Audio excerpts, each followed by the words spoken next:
Have you ever wondered what the term cute as a button really means? Well, I think I found the modern day definition. It lives in Canada. It's only 13 years old. It's an award-winning dancer and an actor, and of recent, a very professional babysitter, thanks to the Netflix original Babysitters Club. I'd like you to welcome Momona Tamada. Hi. How are you? Thanks for joining us on Build in Isolation. Thank you for having me. I'm very excited. So you're in Canada, you're in Vancouver, yeah? What's the time there? It is 5:02 to be exact. Wow, okay, very much on time. I like it. And how has isolation been treating you? What have you been up to in these quiet months? Like, what's the situation there at the moment?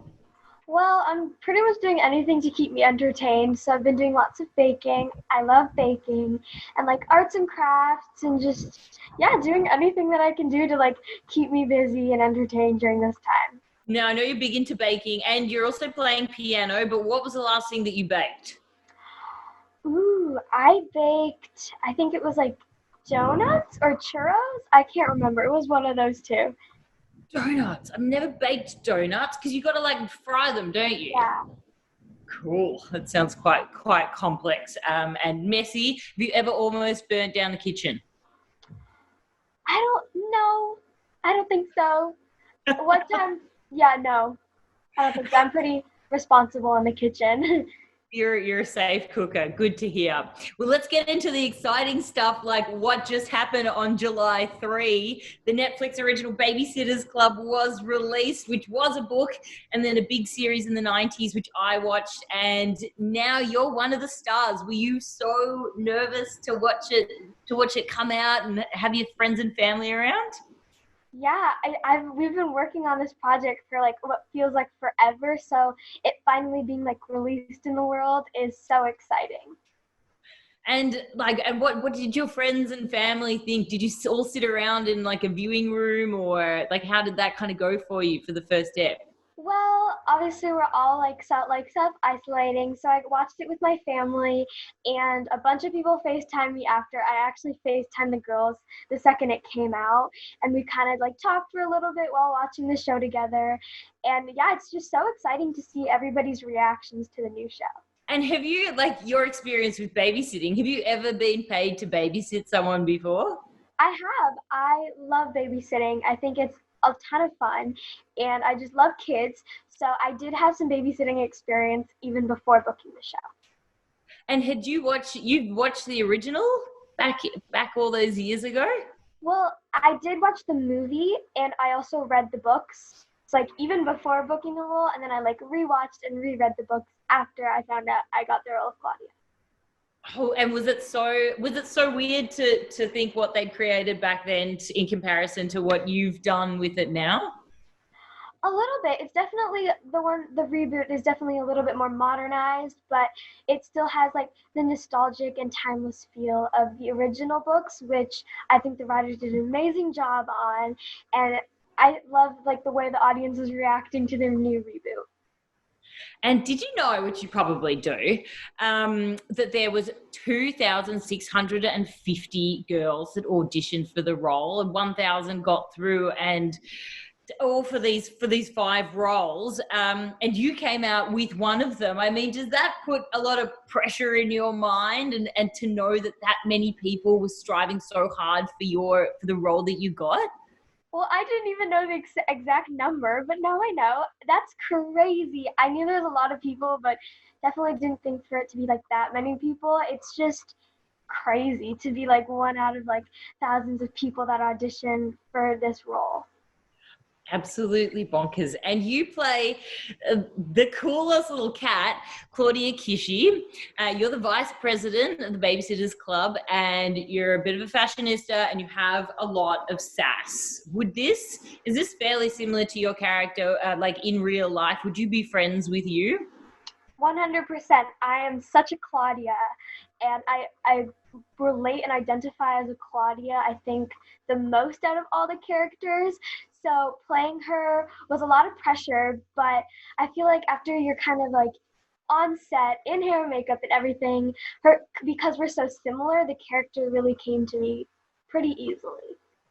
And shooting it, what were some of the moments that stand out to you the most? Like, man, I laughed so hard then, or I almost cried then. Good question. We have so many fun scenes together, and I think one scene that was a blast to film is at the end of one of the episodes. We get to dance together at the end of the wedding, which was literally, they just filmed us like dancing together, and it was just like it didn't even feel like acting at that point, because it was just like dancing with my best friends. Oh, how fun. And do you think that this series is going to inspire a breed of like youthful entrepreneurs now that you're, obviously getting into the business world? I hope so. I hope that like younger generations kind of like take this and maybe like start their own club. That would be so cool to see. And you had some amazing female crew as well. Like we had Lucia Anielli, who was a director, producers Lucy Katada and Naya Kukukov. And of course, the original author, which was Anne M. Martin, was there producing. What was it like to have so many powerful women around you and there as hopefully mentors in a way? It was so incredible to be able to work with so many like powerful women, especially this show being about like girl power and like very much like female empowerment, which is so cool. And just working with them was just so inspirational to me, and yeah, just so like grateful for this experience. Did you learn a lot from them? Did you take away a lot each day? I actually did. I think working with all the girls and everything, you learn so much about each other, and also kind of like a lot about like girl power and female empowerment as well, because we got to work with so many amazing like experienced actors and actresses on the show, which was something that was so fun and super inspiring to me. And you had Alicia Silverstone on there too. I mean, she plays a really amazing character. She's a single mom of 4, which is, a modern kind of representation as well to see on screen. Did you know, because she was obviously famous from Clueless, had you seen Clueless before? I actually watched Clueless even like before I knew she was gonna be on the show, and I absolutely loved it. Like it was like one of my favorite movies. So like the second I figured out that she was gonna be like playing as Elizabeth Brewer, I was like freaking out. She's so kind to like everybody on and off set, and working with her was a dream come true. And your headquarters, I mean, your bedroom is the headquarters, right? And you have a landline there. Like, I haven't seen a landline in so long. Had you seen one? Did you know what they were before you had that placed on set? I did know what a landline was before, actually, because in preschool we had like toy landlines that I would always play with, and my mom would always tell me about like having to run to the landline before the call ended.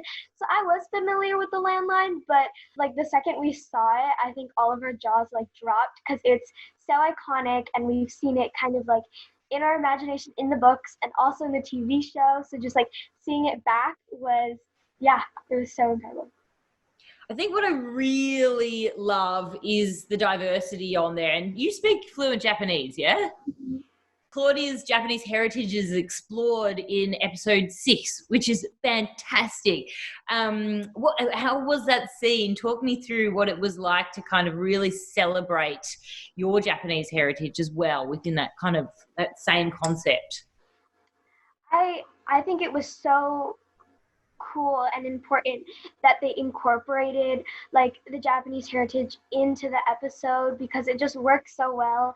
And also at that time, it was really when like Claudia was learning about like Mimi's like past that she didn't know about, which that what it taught me was kind of like knowing like the importance of our history, and like talking to our family members and really communicating with them, because you might not know something about them that is like a huge part of their life, just like Claudia and Mimi. And for you, because you're Japanese American. What is it like? Like, I think that you need to see it to be it. How important is it for you to see people who look like you and who are culturally diverse on TV and on screens? Well, because film and like TV influences our life so much, because when you're younger, you're watching TV and I feel like it almost is like an expectation or kind of like the standard that you have for yourself. So seeing like this much diversity on screen definitely inspires you to like be who you want to be and just be be yourself in real life as well. So I really hope people take that away from the show. And you're part of the Netflix family, which also includes your roles with the Lara Jean franchise, and she's also American Vietnamese. Do you connect with her on that level? I know you did work with her, but you didn't get to spend that much time. But she's a bit of an icon to you? 100%. I absolutely love Lana Condor, and I look up to her a lot. So working with her was another dream come true, because I like looked up to her ever since like the first film came out, and I like dreamed of working with her. So working with her was incredible. To all the boys, looks like a really fun franchise to be a part of. Would you ever head over and act in Japan? I would love to. Well, all my family lives in Japan, so whenever I get to go see them, it's so fun, because obviously we live very far away from each other. We only get to like Skype call each other, so that would be so much fun getting to work there and like seeing my family. That would be very cool. And finally, when you look out on the world now, like what is important to you? What kind of gets you really passionate? I think in this world, like just especially what I hope that like kids take away from the series is like realizing that they have a voice and that they can be whatever they want to be if they believe in themselves, and if you just stay true to yourself, because that's when you'll achieve your biggest dreams. That is so cool, Momona. It has been so nice to chat with you, and we're just going to say a little goodbye. So guys, make sure you tune in to Build in Isolation once again, but it has been so nice to chat to Momona, and girlfriend, you're killing it. Make sure you check out the Babysitters Club, and we'll catch you next time. Bye!